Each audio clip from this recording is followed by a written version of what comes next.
தளபதியார் அவர்களுக்கு அருந்ததியர் மக்கள் சார்பிலும் ஆதித்தமிழர் பேரவையின் சார்பிலும் நன்றி விழா பொதுக்கூட்டத்திற்கு வருகை தந்து சிறப்பித்துக் கொண்டிருக்கின்ற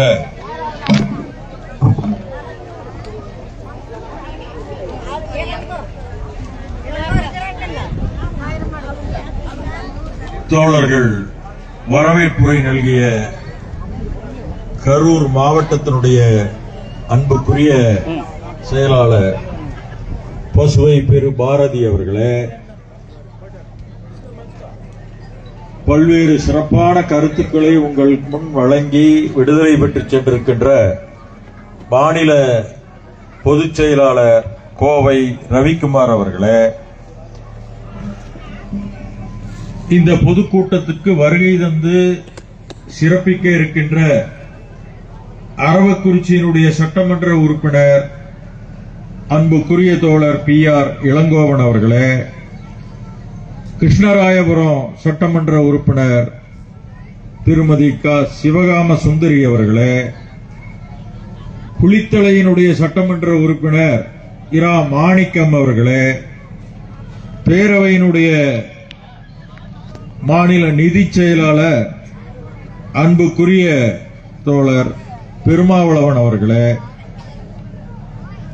பூவை ரமேஷ் பாபு அவர்களே, மாவட்ட கழக பொருளாளர் பாரத் அவர்களே, கரூர் நகர மாநகர கழக செயலாளர் கனகராஜ் அவர்களே, கரூர் மாநகராட்சி மேயர் கவிதா கணேசன் அவர்களே, மாநகராட்சி துணை மேயர் தாரணி சரவணன் அவர்களே, பரமத்தி தெற்கு ஒன்றிய கழக செயலாளர் தோழர் கருணாநிதி அவர்களே, வடக்கு ஒன்றிய செயலாளர் கார்த்திக் அவர்களே, பேரவையினுடைய மாநில இளைஞரணி துணை செயலாளர் ஆசிரியர் ரமேஷ் அவர்களே, மாவட்ட நிதி செயலாளர் தோழர் சுப்பிரமணிய அவர்களே, மாவட்ட இளைஞரணி செயலாளர் தோழர் சுரேஷ் அவர்களே, மாவட்ட மாணவர்கள் செயலாளர் பூபதி அவர்களே, மகளிர் அணி செயலாளர் நாகம்மாள் அவர்களே, தூய்மை தொழிலாளர் அணியினுடைய செயலாளர் பழனிசாமி அவர்களே, கரூர் மாநகர பொறுப்பாளர் அங்கம்மாள் அவர்களே, மாவட்ட கொள்கை பரப்பு செயலாளர் சின்னத்தம்பி அவர்களே, ஒன்றிய நிர்வாகிகள் பரமத்தி ஒன்றிய செயலாளர் பெருமாள் அவர்களே, அரவக்குறிச்சி ஒன்றிய செயலாளர் ராமகிருஷ்ணன் அவர்களே, தாந்தோணி ஒன்றிய செயலாளர் குணா அவர்களே, கடவூர் ஒன்றிய செயலாளர் செல்வா அவர்களே, தோகைமலை ஒன்றிய செயலாளர் ராமகிருஷ்ணன் அவர்களே, கிருஷ்ணராயபுரம் ஒன்றிய செயலாளர் பிரபு அவர்களே, குளித்தலை ஒன்றிய செயலாளர் சுரேஷ் அவர்களே, இந்த நிகழ்ச்சியில கலந்து கொண்டு சிறப்பானது ஒரு உரையாற்றி அமர்ந்திருக்கின்ற பேரவையினுடைய மாநில நிதி செயலாளர் மாநில துணை பொதுச் செயலாளர் அன்புக்குரிய தோழர் ADR சந்திரன் அவர்களே, அன்புக்குரிய பேரவையினுடைய கொள்கை பரப்பு செயலாளர் அன்புக்குரிய தலித் ராஜா அவர்களே, இந்த நிகழ்ச்சியில கலந்து கொண்டு சிறப்பித்துக் கொண்டிருக்கின்ற பல்வேறு மாவட்ட மாநில ஒன்றிய நிர்வாகிகளே, உங்கள் அனைவருக்கும் என்னுடைய வணக்கத்தை தெரிவித்துக் கொள்கிறேன். மாண்புமிகு மாவட்ட செயலாளரும் மேனாள் அமைச்சருமான எழுச்சி நாயகர் அன்புக்குரிய அண்ணன் செந்தில் பாலாஜி அவர்கள் வருகை தந்து கொண்டிருக்கிறார். அவர்களை வருக வருக வருக என்று அனைவரின் சார்பில் அன்புடன் வரவேற்கிறேன்.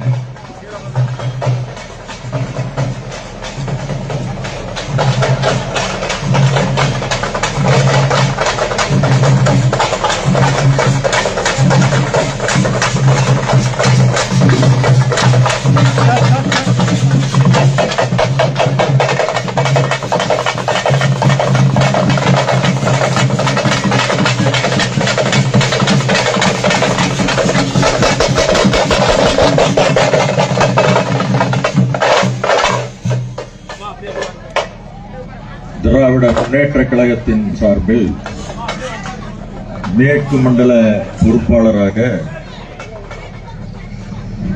நியமிக்கப்பட்ட இந்த மண்ணினுடைய எழுச்சி நாயகன் மட்டுமல்ல, இன்றைக்கு ஒன்றிய அரசே இவரை பார்த்து பயந்து கொண்டிருக்கிறது. அதனால்தான் அவர் மீது கற்பனையான பல்வேறு வழக்குகளை அவர் மீது புகுத்தி அவரை எப்படியாவது முடக்கினால் மட்டுமே நாம் இந்த மேற்கு தளத்தில் வெல்ல முடியும் என்கிற நினைப்பில் அவரை முடக்குவதற்கான முயற்சிகளை எல்லாம் செய்து பார்த்தார்கள். ஆனால் முடியவில்லை. இன்றைக்கு வீழ்ந்து கிடக்கிறார்கள். உண்மையை சொல்ல போனால் இந்த மேற்கு தளத்தில் இன்றைக்கு மட்டுமல்ல, என்றைக்கும் வருங்காலத்தில் அவர்தான் எழுச்சி நாயகனாக விளங்கப் போகிறார். வேற யாருமே இல்லை. காரணம் அவருடைய உழைப்பு. முத்தமிழறிஞர் கலைஞர் அவர்கள் நம்முடைய தளபதியார் அவர்களை பற்றி குறிப்பிடும் போது, நீங்கள் ஸ்டாலினை குறித்து என்ன நினைக்கிறீர்கள் என்று கேட்கும்போது அவர் சொன்ன சொல் என்னவென்று சொன்னால், உழைப்பு உழைப்பு உழைப்பு, அதுதான் ஸ்டாலின் என்று நம்முடைய முத்தமிழறிஞர் கலைஞர் அவர்கள் குறிப்பிட்டார்கள். இன்றைக்கு இந்த கூட்டம், இந்த பொதுக்கூட்டம், இந்த பகுதி பொதுக்கூட்டம் ஏன் நடைபெறுகிறது என்று சொன்னால், நாமெல்லாம் இந்த நாட்டிலே வாழ்கிறோம், வசிக்கிறோம் என்று சொன்னால் நமக்கான வரலாற்று தலைவர்கள் நமக்கு இருக்கிறார்கள். ஆனால் கடந்த காலங்களிலே அவர்கள் மக்களிடம் எடுத்துச் சொல்லப்படவில்லை. இந்த மக்களுக்கும் இந்த நாட்டிலே வரலாற்று தலைவர்கள் இருக்கிறார்களா? இந்த மக்களும், அதாவது அருந்ததியர் மக்கள், விடுதலை போராட்டத்திலே கலந்து கொண்டவர்களா, வெள்ளையனை எதிர்த்தவர்களா என்றெல்லாம் நிறைய பேருக்கு தெரியாது. ஆனால் கலைஞர் அவர்கள் ஆட்சியிலே இருந்த போதே அவரிடம் பல்வேறு கோரிக்கைகளை ஆதித்தமிழர் பேரவை வைத்தது. அந்த கோரிக்கைகளிலே இரண்டு முக்கியமான கோரிக்கை. ஒன்று, மாமன்னர் ஒண்டிவீரன் அவர்களுக்கு நெல்லையிலே ஒரு சிலை அமைக்க வேண்டும் என்று அன்றைக்கு நாம் கோரிக்கை வைத்தோம் 2011. கலைஞர் அவர்கள் ஆட்சியிலிருந்து வெளியே போவதற்கு முன்பே அதற்கான அரசாணையை பிறப்பித்து விட்டுத்தான் வெளியே போனார். ஆனால் அதற்கு பிறகு வந்த அதிமுக அரசு அந்த ஒண்டிவீரன் அவர்களுடைய அந்த மணிமண்டபத்தை ஏறத்தாழ 5-6 ஆண்டுகளாக இழுத்து, அதற்கு பிறகு இன்றைக்கு வரைக்கும் அந்த பாளையங்கோட்டையிலே இருக்கிற அந்த மணிமண்டபம் முழுமை கூட பெறவில்லை. அப்படி அரைகுறையாக முடித்துவிட்டு போனார்கள் அதிமுக ஆட்சியில.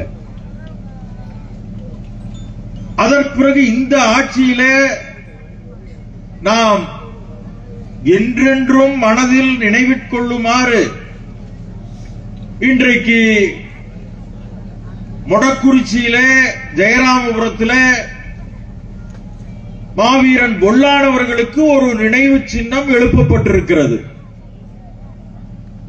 இதற்கு ஏன் நன்றி சொல்ல வேண்டும்? நன்றி சொல்வதற்காகத்தான் இன்றைக்கு தமிழ்நாடு முழுவதும் ஏறத்தாழ இதுவரைக்கும் 3 கூட்டம், இந்த கூட்டத்தோடு 3 கூட்டம், இன்னும் 7 கூட்டங்கள் நடத்த இருக்கிறோம். எல்லா கூட்டத்தினுடைய ஒரே தலைப்பு, மாவீரன் பொல்லானவர்களுக்கு நினைவு சின்னம் அமைத்ததற்காக மரியாதைக்குரிய தளபதி அவர்களுக்கு நன்றி சொல்வதற்காக மட்டுமே இந்த கூட்டம் நடைபெறுகிறது. ஏன் அவ்வளவு சிறப்பு? என்ன அன்புக்குரிய சொந்தங்களே, ஒன்றை சொல்கிறேன். இதுவரைக்கும் தமிழ்நாட்டில் எத்தனையோ நினைவு சின்னங்கள் அமைக்கப்பட்டிருக்கின்றன. அதிலே பல்வேறு சமுதாய தலைவர்களுடைய நினைவு சின்னமும் அமைக்கப்பட்டிருக்கிறது. ஆனால் இன்றைக்கு மொடக்குறிச்சியிலே அமைக்கப்பட்ட அந்த நினைவு சின்னத்துக்கு ஒரு வரலாறு இருக்கிறது. என்ன வரலாறு? ஆதித்தமிழர் பேரவை 2019 திராவிட முன்னேற்ற கழகம் எதிர்க்கட்சியாக இருந்தபோது எதிர்க்கட்சி தலைவராக மரியாதைக்குரிய தளபதி அவர்களை ஆதித்தமிழர் பேரவையினுடைய வெள்ளி விழா மாநாட்டிற்கு சேலம் மகுடஞ்சாவடியிலே நடைபெற்ற அந்த மாநாட்டுக்கு அவரை அழைத்தோம். அந்த மாநாட்டிலே ஆதித்தமிழர் பேரவையின் சார்பிலே ஒரு கோரிக்கையை வைத்தோம். அந்த மாநாட்டிலே நம்முடைய மரியாதைக்குரிய கொங்குநாடு மக்கள் தேசிய கட்சியினுடைய பொதுச் செயலாளர் அன்புக்குரிய சகோதரர் ஈஸ்வரன் அவர்களையும் அழைத்தோம். அப்படி அவர்கள் எதிர்க்கட்சி தலைவராக இருந்தபோது நடந்த அந்த மாநாட்டில் லட்சக்கணக்கானவர்கள் கலந்து கொண்டார்கள். மகுடஞ்சாவடி மாநாடு. அந்த மாநாட்டிலே வைக்கப்பட்ட கோரிக்கை தான் மாவீரன் பொல்லான் அவர்களுக்கு நினைவு சின்னம் எழுப்ப வேண்டும் என்பது. அந்த மாநாட்டிலேதான் அவருடைய அந்த வரைபடத்தை, மாவீரன் பொல்லான் எப்படி இருப்பார் என்பதற்கான ஒரு வரைபடத்தை நம்முடைய தளபதி அவர்கள் அன்றைக்கு திறந்து வைத்தார். திறந்து வைத்து பேசும்போது, இறுதியாக அவர் பேசும்போது சொன்னது, திராவிட முன்னேற்ற கழகம் ஆட்சிக்கு வருமேயானால் மாவீரன் பொல்லான் அவர்களுக்கு நினைவு சின்னம் மட்டுமல்ல, அவருக்கு ஒரு நினைவு மண்டபமும் எழுப்பப்படும் என்று அன்றைக்கு உறுதிமொழி அளித்தார் 2019. அதற்கு பிறகு ஆட்சிக்கு 21 வருகிறார். உடனே செய்வதற்கு அவர் தயாராக இருந்தார். ஆனால் ஈரோட்டில் எந்த இடத்துல அது வைப்பது என்பதிலே கொஞ்சம் பிரச்சனை ஏற்பட்டு விட்டது. அதிலே கொஞ்சம் காலம் தாழ்ந்து விட்டது. அது ஜெயராமபுரத்திலே வைப்பதா இல்ல வேற இடங்களில் வைப்பதா அப்படிங்கிறது கொஞ்சம் அங்க இருக்கிற சில இயக்கங்களுக்கு மத்தியிலே பிரச்சனை ஏற்பட்டு விட்டது. அதனால் காலதாமதம் ஏற்பட்டது. அதற்கு பிறகு வெறுமனே 2,80,00,000 ஒரு அரசாணை பிறப்பித்து நினைவு சின்னம் எழுப்பலாம் என்று முடிவு செய்யப்பட்டது. ஆனால் நடந்ததே வேறு. 2,80,00,000 அரசாணை பிறப்பிக்கப்பட்ட பிறகு அங்கே நம்முடைய மாண்புமிகு பொதுப்பணித்துறை அமைச்சர் மரியாதைக்குரிய சகோதரர் ஏவா வேலு அவர்கள் அந்த பொறுப்பை எடுத்து செய்ய தொடங்கினார். 2 கோடிக்கு மேல வரும்போது இருக்கே, என்ன செய்யறது அப்படின்னு கேட்கிறார் முதல்வர்கிட்ட. அப்ப முதல்வர் சொல்றாரு, இது நான் கொடுத்த வாக்குறுதி, அரசாணை என்பதெல்லாம் வெறும் பேருக்கு போடப்படுவதுதான். அது எவ்வளவு செலவாகிறதோ அத்தனையும் செய்து விடுங்கள் என்கிற உத்தரவை போடுகிறார். அது வரையறையே கிடையாது. அது எவ்வளவு செலவானாலும் அது செய்வதற்கான ஆணையை நம்முடைய தளபதியார் அவர்கள் பிறப்பித்தார்கள். அதற்கு பிறகுதான் அங்கே அந்த மணிமண்டபம் அங்கே கட்டப்பட்டது. மணிமண்டபம் என்ன? பல்நோக்கு அரங்கம். தமிழ்நாட்டில் இதுவரைக்கும் பல்நோக்கு அரங்கமே கட்டப்படல. முதல் முறையா அங்கே கட்டப்படுது. அப்படின்னா என்ன பொருள்? இதுவரைக்கும் கட்டப்பட்ட மணிமண்டபங்கள் எல்லாம் ஏதோ ஆண்டுக்கு ஒரு முறை வந்து பார்ப்பார்கள், மாலை போடுவார்கள், மரியாதை செலுத்துவார்கள், போய்விடுவார்கள், அவ்வளவுதான். இறந்த நாள் பிறந்த நாள் 2 இடத்துக்கு வருவாங்க, அதோடு முடிஞ்சது. இது அப்படிப்பட்டது அல்ல. இது பயன்படுகிற ஒரு மணிமண்டபம். பயன்படுகிறது என்றால் எப்படி பயன்படுகிறது? நம்முடைய அருந்ததியர் மக்கள் எப்படி இருப்பார்கள் என்று நமக்கு தெரியும். அவர்களுடைய பொருளாதாரம் எப்படி இருக்கும் என்று நமக்கு தெரியும். அவர்கள் ஒரு திருமணம் செய்ய வேண்டும் என்று சொன்னாலே கூட ஒரு நல்ல மண்டபத்தை பார்த்து திருமணம் செய்வதற்கு பல லட்சங்கள் செலவு செய்ய வேண்டும் என்பதற்காக சிரமப்படுவார்கள். அப்படிப்பட்ட சூழலிலே அந்த மண்டபம் இன்றைக்கு 2-3 லட்சம் கொடுத்தா கூடப்பட்ட ஒரு மண்டபம் வெளியிலே கிடைக்காது. அப்படிப்பட்ட ஒரு மண்டபத்தை இன்றைக்கு நம்முடைய முதல்வர் அவர்கள் கட்டி முடித்திருக்கிறார்கள். நம்முடைய திருமணங்கள் அல்லது காதணி விழா, சீரு, வேறு எந்த நிகழ்ச்சியானாலும் அங்கே செய்யலாம். இன்றைக்கு அங்க இருக்கிற சமையல் அறையில எல்லா விதமான அந்த சமையல் பொருள் எல்லாம் வாங்கி வச்சுட்டாங்க. பாத்திரங்கள் பூராமே அங்க ரெடி, எல்லாமே தயார். கீழே ஹாலு, மேல டைனிங் ஹால், இத்தனையும். இது ஒரு பக்கம் என்று சொன்னால், இன்னொரு பக்கம் சிலை. அந்த சிலை வைக்கும் போது அங்கே இருந்து மரியாதைக்குரிய பொதுப்பணித்துறை அமைச்சர் அவர்கள் நம்மை தொடர்பு கொண்டார்கள். எப்படியெல்லாம் அமைய வேண்டும் என்ன, இதெல்லாம் கொஞ்சம் சின்ன விவாதம் நடைபெற்றது. அதற்கு பிறகு நான் சொன்னேன், வெறுமனே சிலை என்பது கூடாது, இது ஒரு பீடம் அமைத்து, ஒரு 12 அடி பீடம் அமைத்து, அந்த பீடத்தின் மேல் குதிரை வைத்து, குதிரையின் மேல் கொள்ளான் அமர்ந்திருக்க வேண்டும் என்று நான் வலியுறுத்தினேன். இது என்ன ஒரு என்ன சொல்றது, ஒரு சக்கிலியனை குதிரை மேல உட்கார வைக்கிறதா அப்படின்னு தான் சாதாரண எல்லாரும் நினைப்பாங்க. அப்படி ஒரு சிலை தமிழ்நாட்டில் இல்லைங்க. தமிழ்நாட்டில் எங்கேயுமே கிடையாது. அந்த எண்ணம் பல பேருக்கு கடந்த காலத்துல இருந்திருக்கலாம். இவங்களெல்லாம் மேல இப்படி குதிரை மேல உட்கார வைக்கிறதா அப்படிங்கிற எண்ணம் இருந்திருக்கலாம். ஆனால் நம்முடைய சமூக நீதி காவலர் மாண்புமிகு முத்தமிழறிஞர் கலைஞருடைய வாரிசாக இருக்கக்கூடிய தளபதி அவர்கள் அதிகமான என்ன சொல்கிறாரோ செய்யுங்கள் என்கிற வகையிலே அவர் சொல்லியிருக்கார். ஆக அந்த சிலை தமிழ்நாட்டிலே வேறு எந்த சமுதாய தலைவர்களும் இவ்வளவு சிறப்பான சிலை அரசின் சார்பிலே செய்யப்பட்டது இல்லை. தனியார் கூட செய்திருக்கிறாங்க, சில இடங்களில் செஞ்சிருக்காங்க. ஆக இந்த சிலை சனாதானத்தை தூக்கி எறிந்து இன்றைக்கு அது முறியடிக்கப்பட்டிருக்கிறது. சனாதானம் அந்த சிலையிலே அது உள்ளடங்கி இருக்கிறது என்பதை நாம் மறந்து விடக்கூடாது. ஏதோ வெறும் சிலை என்று நீங்க போய் பார்ப்பதாக அதை கொள்ள முடியாது. வெறும் சிலை அல்ல, அதுல நிறைய விஷயங்கள், ஏற்கனவே நடைமுறையில் இருந்த பல விஷயங்கள் முறியடிக்கப்பட்டிருக்கிறது.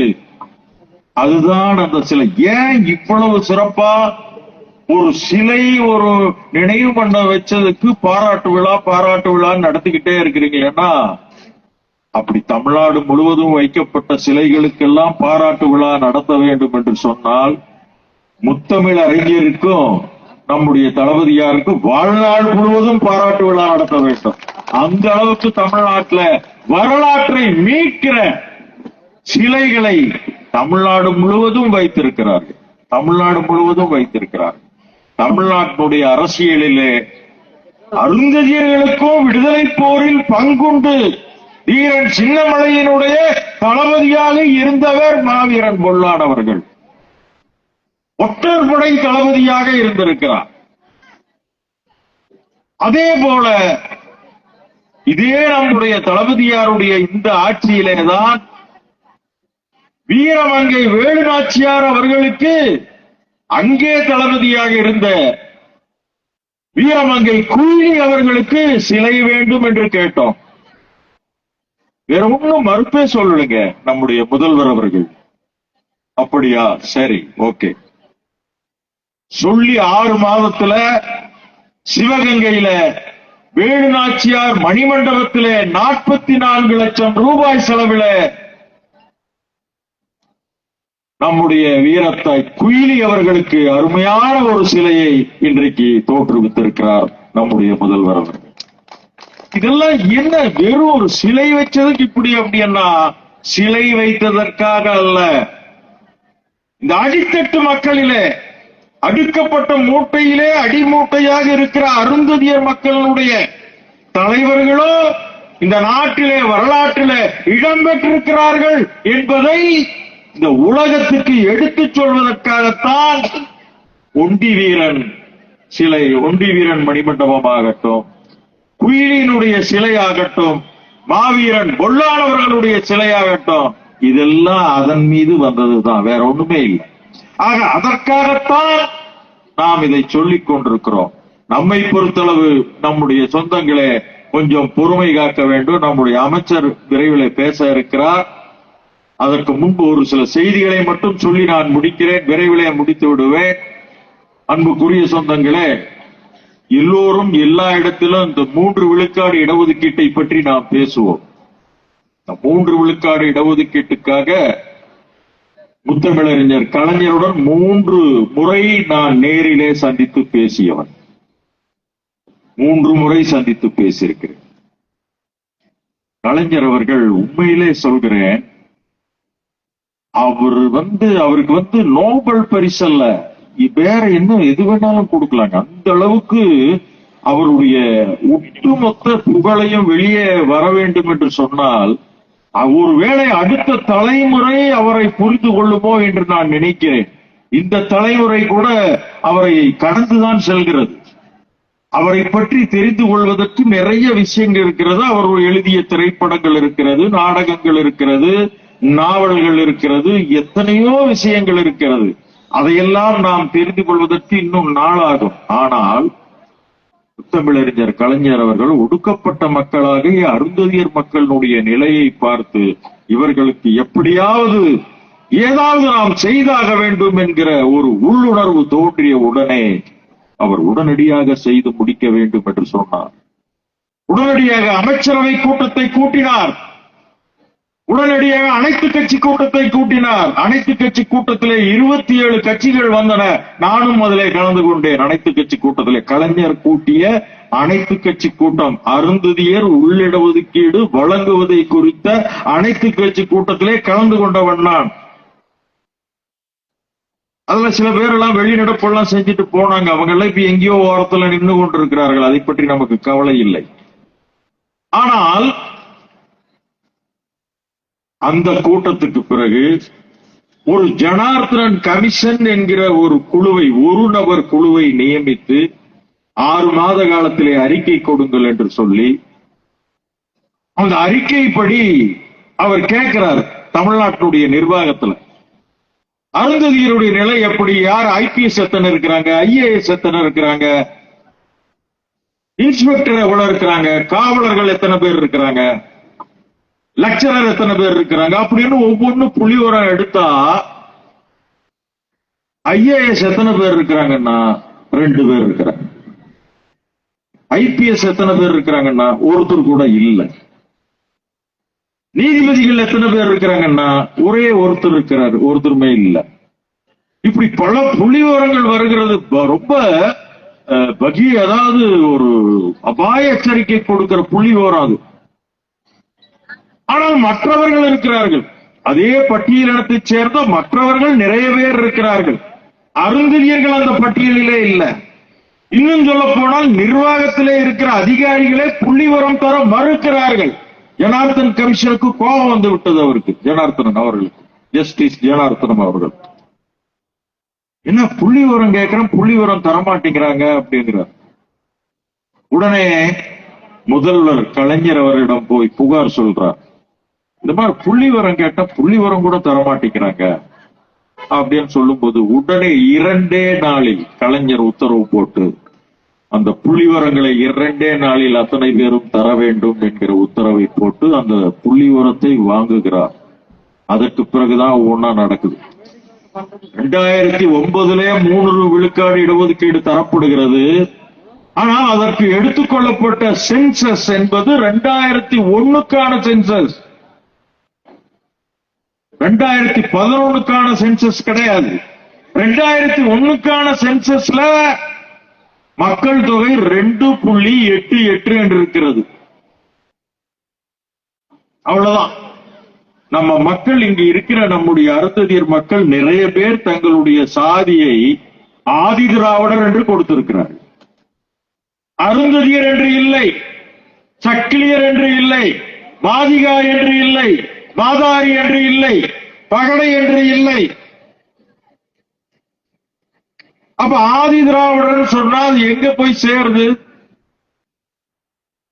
நன்றாக புரிந்து கொள்ளுங்கள். அப்ப அந்த புள்ளிவரம் சொல்லுது, வெறுமனே இவர்கள் இவ்வளவுதான் இருக்கிறாங்கன்னு மிக குறைவான ஒரு எண்ணிக்கையை அந்த 2001 புள்ளிவரம் சொல்கிறது.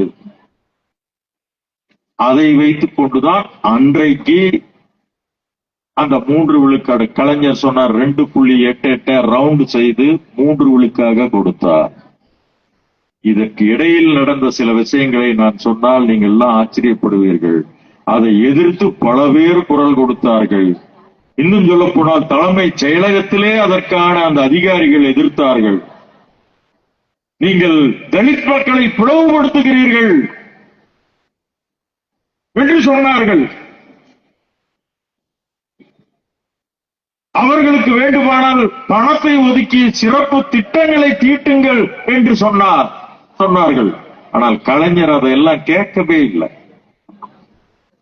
அவங்களுக்கு இடஒதுக்கீட்டுல உள் இடஒதுக்கீடு, இன்னர் ரிசர்வேஷன் கொடுக்கணும்னு போட்டார், சட்டம் போட்டார். அந்த சட்டம் போடுறதுக்கு ரெடி ஆகும் போது உடல்நிலை சரியில்லாமல் போய்விட்டது. ஒரு மருத்துவமனையிலே படுத்திருக்கிறார். அடுத்த நாள் அவருக்கு ஆபரேஷன், முதுகு தண்டுவட ஆபரேஷன். ஏங்க, யாராவது மருத்துவமனையில படுத்துட்டு இருக்கும் போது என்ன உடம்புக்கு என்னன்னு தான் பார்ப்பாங்க. ஆனா முத்தமிழறிஞர் கலைஞர் உடம்பை விட தான் நிறைவேற்ற வேண்டிய ஒரு செயலை, ஒரு காரியத்தை நிறைவேற்றி விட்டுத்தான் நான் ஆபரேஷனுக்கே வருவேன்னு சொல்றேன். ஏன்னா இது தவற விட்டா அது என்னைக்குமே வராது. அந்த சமயத்துல தவற விட்டிருந்தால் என்றைக்குமே வராது அந்த சட்டம். ஆக அவர் சொல்றாரு, இன்னைக்கு ஆபரேஷன் வேண்டாம், நிறுத்துங்க, ஒத்தி வையுங்கள், நாளைக்கு பார்க்கலாம். அதற்கிடையிலே அவர் துணை முதல்வராக இருந்த நம்முடைய தளபதி அவர்கள் அழைத்து, நீங்கள் கொண்டு போய் இதை இன்றைக்கு சட்டப்பேரவையிலே நிறைவேற்றுங்கள் என்று சொல்கிறார். நம்முடைய இன்றைய முதலமைச்சராக இருக்கிற தளபதி அவர்கள்தான் நம்முடைய 3 விழுக்காடு இடஒதுக்கீட்டை சட்டப்பேரவையிலே கொண்டு போய் சமர்ப்பித்து நிறைவேற்றி காட்டியவர் நம்முடைய தளபதி அவர்கள் என்பதை நாம் மறந்துவிடக் கூடாது. நன்றி என்பது, நன்றி கெட்ட செயல் என்பது எங்கு வேண்டுமானாலும் இருக்கலாம், அது நம்மிடத்திலே இருக்கக்கூடாது. அருந்ததியர்கள் எப்பொழுதுமே நன்றிக்கு கடன்பட்டவர்கள், யாருக்குமே துரோகம் செய்ய மாட்டார்கள். அது காலங்காலமாக நடந்து கொண்டிருக்கிறது. துரோகம் செய்திருந்தால் என்றைக்கோ அவர்கள் முன்னேறி இருப்பார்கள். வேறு மாதிரி சிந்தித்திருந்தால் என்றைக்கோ இவர்களுடைய முன்னேற்றம் முன்னேறி இருக்கும். அதெல்லாம் இல்லாதனாலதான் அப்பாவியாக இன்றைக்கு வரைக்கும் அடித்தட்டிலே இவர்கள் இருந்து கொண்டிருக்கிறார்கள். நம்முடைய தளபதி அவர்கள் சட்டப்பேரவையிலே அதை கொண்டு போய் சமர்ப்பித்து எந்த விதமான எதிர்ப்பும் இல்லாமல், ஒரு எதிர்ப்பும் கிடையாது, அந்த சட்டம் நிறைவேற்றப்பட்டது. ஏன் இதை இவ்வளவு விரிவாக சொல்கிறேன்னு சொன்னா,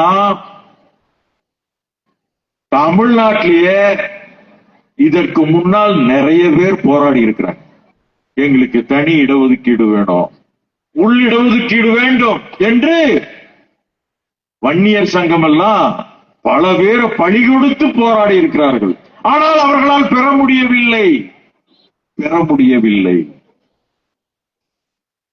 முதல் முறையாக தமிழ்நாட்டிலே நிறைவேற்றப்பட்ட ஒரே சட்டம் 3 விழுக்காடு உள்ளிடஒதுக்கீடு கலைஞர் கொடுத்தது. அது மட்டும்தான் முதல் சட்டம். இதுக்கு முன்னாடி எப்பவுமே நடந்ததில்லை. முதல் சட்டமே அதுதான். ஆக இந்த சட்டத்தினால் நமக்கு எவ்வளவு பயன் என்பதை பல புள்ளி விவரங்கள் ஒவ்வொரு கூட்டத்திலும் நம்ம சொல்லிக்கிட்டே இருக்கிறோம். அதுக்கு முன்னாடி மருத்துவர்கள் எத்தனை பேர் படிச்சுட்டு வெளியே வந்தாங்க? ஒரு 10 பேர் வருவாங்க வருஷத்துக்கு. இன்னைக்கு எத்தனை பேர் வர்றாங்க? 150 பேர் வருகிறார். பொறியாளர்கள் அன்னைக்கெல்லாம் ஒரு 200-300 பேர் வருவாங்க. இன்னைக்கு 1500 பொறியாளர்கள், என்ஜினியர்கள், அருந்ததியர்கள் படித்து முடித்து விட்டு வெளியே வருகிறார்கள். எப்படி? இந்த உள்ளிட ஒதுக்கீடு கல்வியில இருக்குங்க. கல்வியில சீட்டு கொடுக்கறதுல இடஒதுக்கீடு இருக்குது. வேலை வாய்ப்புல இடஒதுக்கீடு இருக்கிறது. ஆனா ஒவ்வொரு தளத்திலும் இந்த இடஒதுக்கீடு இருக்கிறது. இதை எதிர்த்து உச்ச நீதிமன்றத்துக்கெல்லாம் போனார்கள். உச்ச நீதிமன்றம் கொஞ்ச நாள் கிடப்புல போட்டாங்க. ஏன்னா இதே மாதிரி வழக்கு பல மாநிலங்களில இருக்கிறது என்று எல்லாத்தையும் ஒண்ணு சேர்த்து அப்புறம் விசாரிச்சு சென்ற 25ஆம் ஆண்டு அதற்கான ஒரு தீர்ப்பை கொடுத்தார்கள். அந்த தீர்ப்புக்கு முன்னாடி ஒன்னை சொல்லுகிறேன். கலைஞர் அவர்கள் 3 விழுக்காடு இடஒதுக்கீடு கொடுத்த உடனே அம்மையார் ஜெயலலிதா அவர்கள் கலைஞர் கொடுத்த 3 விழுக்காடு இடஒதுக்கீடு செல்லாது, நாம தான் 7 விழுக்காடு கொடுப்பேன் அப்படின்னு சொன்னாங்க. எப்படியாவது கொடுத்தாங்களா? நான் கேட்கிறேன், அன்றைக்கு அல்லது இன்றைக்கு இருக்கிற அண்ணா திராவிட முன்னேற்ற கழகத்தை பார்த்து நான் ஒரு எடப்பாடி அவர்களை பார்த்து ஒரு கேள்வி கேட்கிறேன். ஐயா, உள்ளிட ஒதுக்கீடு பற்றி உங்க கருத்து என்ன? இது வரைக்கும் ஏதாவது சொல்லி இருக்கீங்களா? இல்ல பேசி இருக்கிறீங்களா? இந்த மக்களுடைய வாக்குகளை 33 ஆண்டுகளிலே எவ்வளவு பெற்றிருக்கிறீர்கள்? நீங்கள் எத்தனை முறை ஆட்சிக்கு வந்திருக்கிறீர்கள்? உள்ளிட ஒதுக்கீட்டை பற்றி உங்கள் கருத்து என்ன? பதில் சொல்லுங்க. நான் எடப்பாடி அவர்களை பார்த்து கேட்கிறேன், உங்களுக்கு கருத்து இருக்கா? கேட்கிறேன். கருத்து இல்ல. இந்த மக்களுக்கு எதுவும் அவர்கள் செய்யவில்லை, இனி அவர்கள் செய்ய போவதில்லை. அவர்களுடைய திட்டமே வேறு. ஆக இந்த நாட்டில இவ்வளவு பிரச்சனைகள் இருக்கும் போதும் கூட நமக்கு இத்தனை நன்மைகள் பயக்கிற ஒரு ஆட்சி இன்றைக்கு கிடைத்திருக்கிறது என்று சொன்னால், இந்த ஆட்சி என்னை பொறுத்தளவு ஒரு பொற்கால ஆட்சி இன்றைக்கு நடந்து கொண்டிருக்கிறது. பொற்கால ஆட்சி. இது வெறுமனே மேம்போக்காக பார்த்தால் தெரியாது. வேற மாநிலங்கள்ல போய் ஒரு ரவுண்ட் அடிச்சுட்டு வந்தாதான் தெரியும். இப்ப நான் வர்றேன், பல ஊர்களுக்கு போறோம் வர்றோம். என்ன அருமையான சாலைகள்! தமிழ்நாட்டில் இருக்கிற சாலைகள் எங்கேயுமே கிடையாது. இந்தியாவில் எந்த மாநிலத்திலும் கிடையாது. தமிழ்நாட்டில் இருக்கிற மருத்துவமனையினுடைய வசதிகள் இந்தியாவில் வேற எந்த மாநிலத்திலும் கிடையாது. தமிழ்நாட்டினுடைய கல்வி வசதிகள் இந்தியாவில் எந்த மாநிலத்திலும் கிடையாது. அதற்கு ஒரே உதாரணம் சொல்றேன் மருத்துவ வசதிக்கு. இப்பொழுது ராஜ்நாத் சிங் நேற்று கோவை வந்துட்டு போனார், பாதுகாப்புத்துறை அமைச்சர் மத்தியில. அவருடைய துணைவியாருக்கு உடல்நலம் சரியில்லை, உடல்ல நரம்போ எலும்புலையோ ஏதோ பிரச்சனை. அவர் என்ன பண்றாரு, கடந்த 6 மாதத்துக்கு முன்பு தனி விமானத்துல கோவை நோக்கி அவர் மனைவியோடு வர்றாரு. எங்க வர்றாரு? கோயம்புத்தூர் கங்கா ஹாஸ்பிட்டலுக்கு வர்றாரு. எதுக்கு? மனைவியினுடைய மருத்துவ பரிசோதனைக்காக வருகிறார். நான் கேட்கிறேன், இந்தியாவில் எத்தனை மாநிலம் இருக்கு? டெல்லியில எய்ம்ஸ் இருக்குல்லவா? இன்னும் எத்தனை தனியார் மருத்துவமனைகள் இருக்கு? நீ ஏன் ஒரு பாதுகாப்பு அமைச்சருடைய மனைவிக்கு கூட மருத்துவம் பார்க்க நீங்கள் தமிழ்நாடுதான் வர வேண்டி இருக்கிறது? தமிழ்நாடுதான் உங்களுக்கு நண்பத்தன்மையோடு இருக்கிறது என்று சொன்னால் இதனுடைய மருத்துவ கட்டமைப்பு எப்படி இருக்கிறது என்று நாம் பார்க்க வேண்டும். நமக்கெல்லாம் இங்கே எளிதாக இன்றைக்கு மருத்துவ வசதிகள் கிடைக்கிறது. ஒரு தலைவலி என்னாலும் ஒரு சின்ன பிரச்சனையாலும் ஒரு டாக்டரை போய் பார்க்க முடியும். ஸ்டேட்ஸ்ல போய் பாருங்க, அவ்வளவு எளிதா நீங்க மருத்துவர்களை பார்க்க முடியாது. எல்லாம் இன்சூரன்ஸ், ஒன்னும் பண்ண முடியாது. 4 நாள் காத்திருக்கணும் ஒரு மருத்துவரை பார்க்கிறதுக்கு. இங்க தடாலடி விழுந்தா 500 பேருக்கு ஒரு மருத்துவர் தமிழ்நாட்டிலே இருக்கிறார்கள்.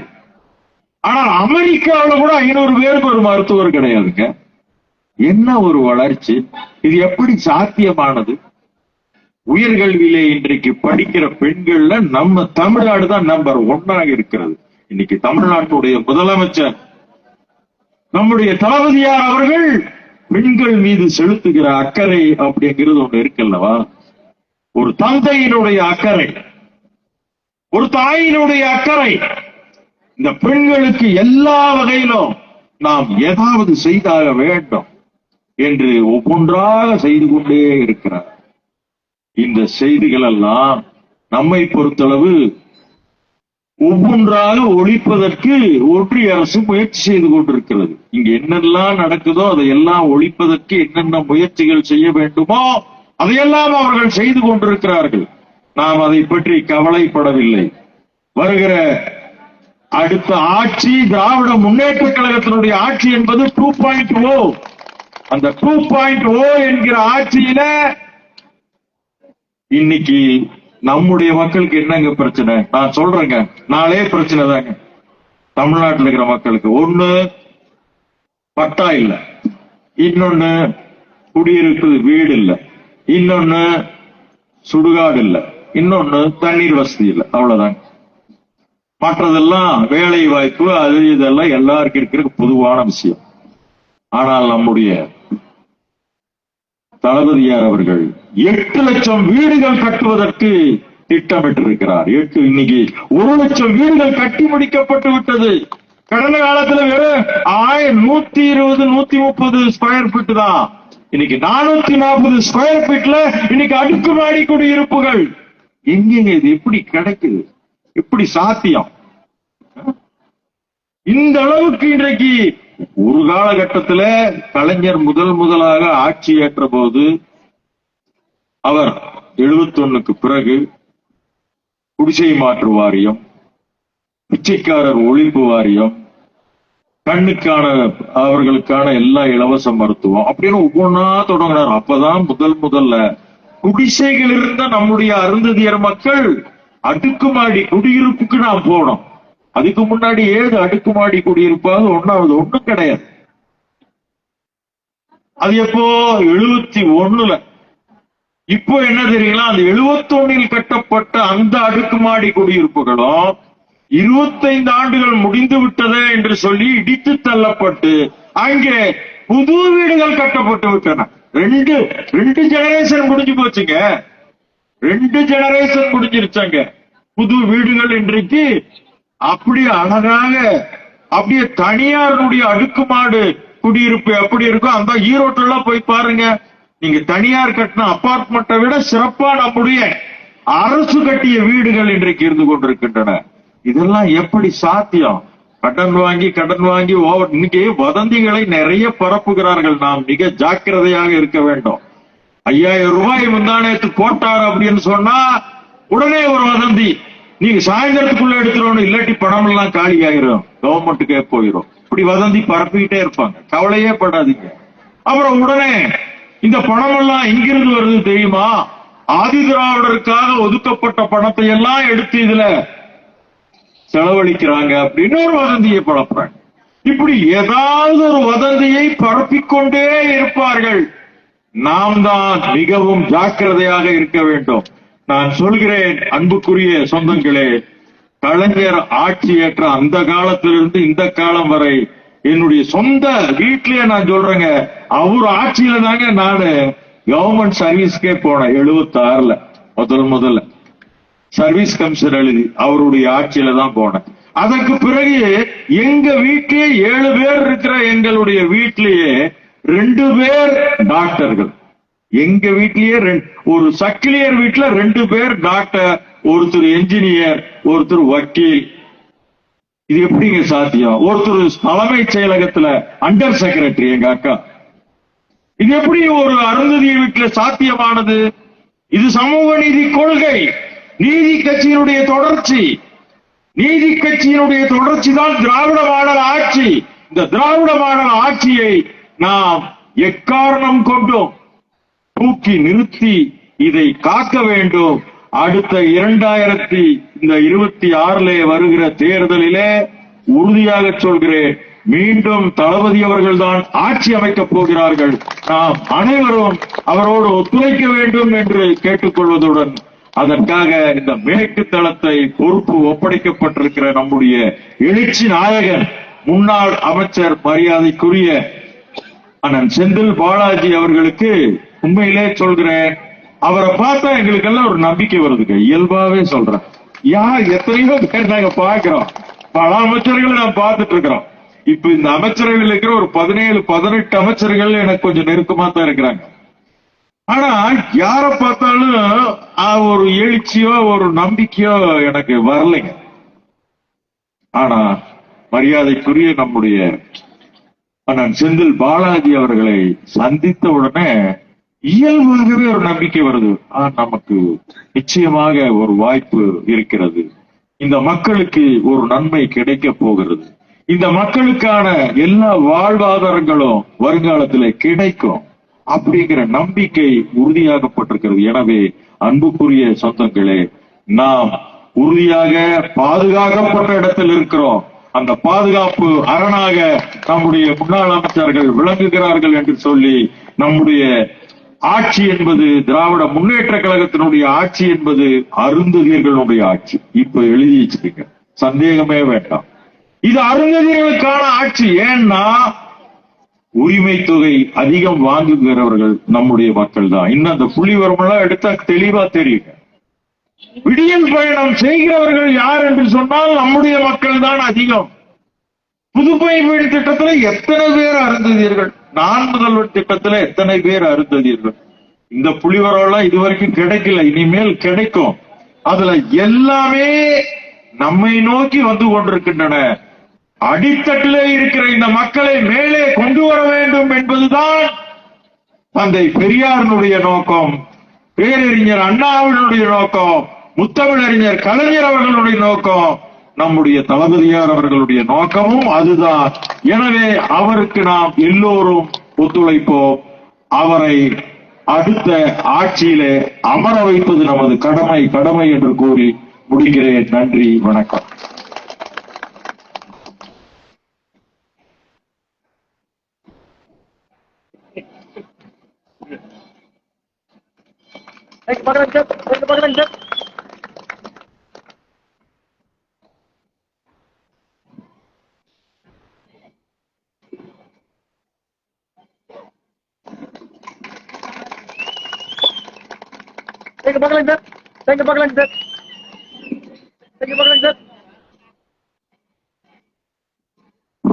மாண்புமிகு